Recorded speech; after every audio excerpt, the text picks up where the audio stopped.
G'day guys, Spanish Gem 669 aka Adam.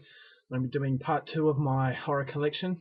Now I had a part 2 before, but it was faulty, so I decided to delete it and do it again. Now, yeah, so part 2, I'll start off with Perfume, Story of a Murderer.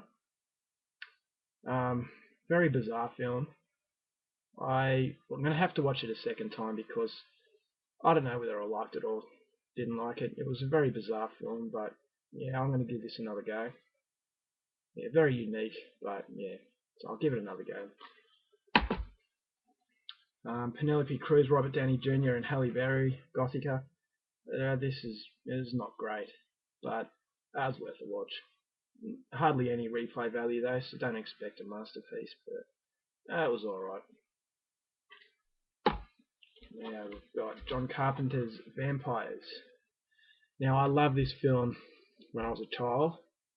Um, I only recently got this DVD, and it wasn't as good as I remembered it. Case of it was a lot better as a child. You know what I mean? It wasn't bad. Had some pretty good scenes in it. But yeah, it was okay. Now,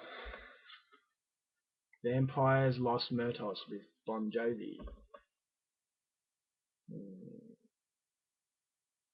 Next. Next one, Stephen King, Dreamcatcher.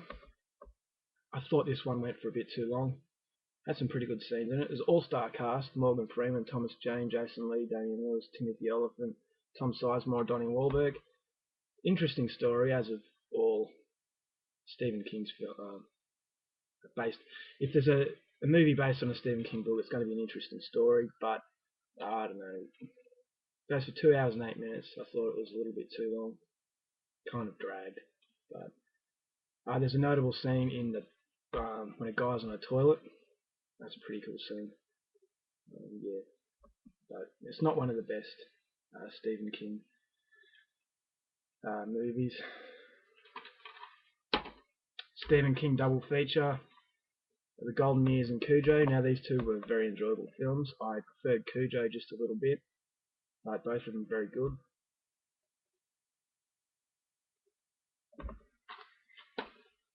Now we've got The Hills Have Eyes original. This is a uncut widescreen 2-disc special edition. So we've got 2 discs here.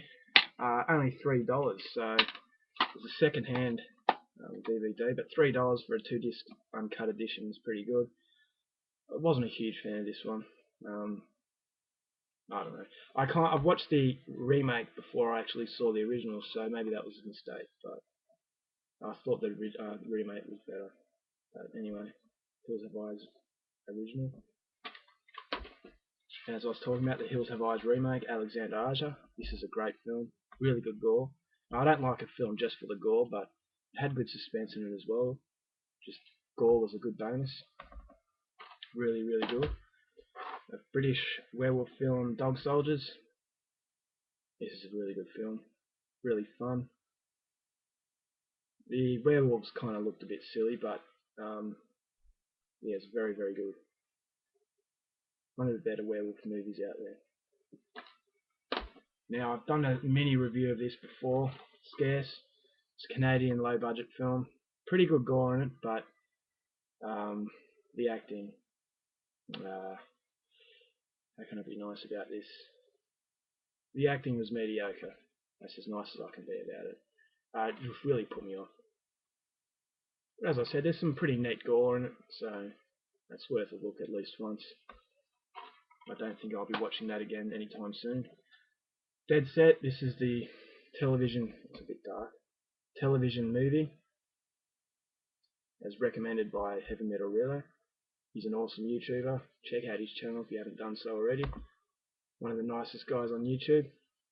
He recommended me this and it was absolutely awesome. It's Dead Set. And we've got Dead Silence from the creators of Saw. Now this film was pretty freaky.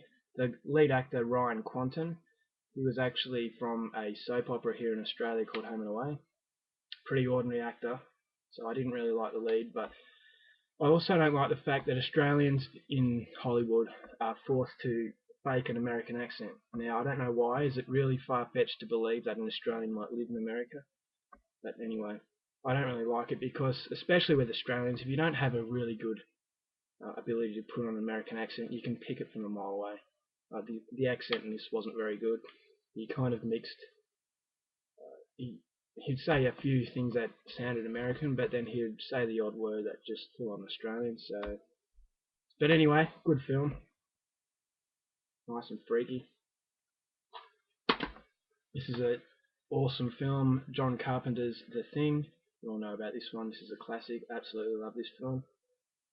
Paranoia. Just a really, really good film. Wes Craven's Scream. Now, this is one of the very few Wes Craven films that I like. It's pretty fun. Not a real serious type of horror movie, but it had its moments. It's pretty good. And we've got films that I've talked about before. I've done a few reviews of these. We've got Fritbilt, aka Cold Prey, and Cold Prey Resurrection, 2 in 1. Got this from Amazon UK, really good deal. It was a standard slasher. It wasn't a bad movie, but it wasn't anything, as I said in my review of this film, it wasn't anything that you hadn't seen before. That was alright for a Norwegian slasher. We're going to stay with the Norwegian films with Next Door. I've done a review of this. Mr. Parker, I think, got this, so I hope he enjoys it. Really good psychological horror film, pays homage to Roman Polanski and David Lynch. Another film that I've done a review of, Satan, Vincent Cassel. Won't show you the back because there's a bit of nudity. Don't want to get this video flagged. Really bizarre film. A lot of people didn't like it, but I really liked it. Another film that I'll do a review of a bit later, The Ordeal. Now, once again, it's very dark cover art, but Verbitz de Veldt. This is also known as Calvaire. Really bizarre film. One of the most bizarre films I've seen, so that's why I love it so much. Good stuff.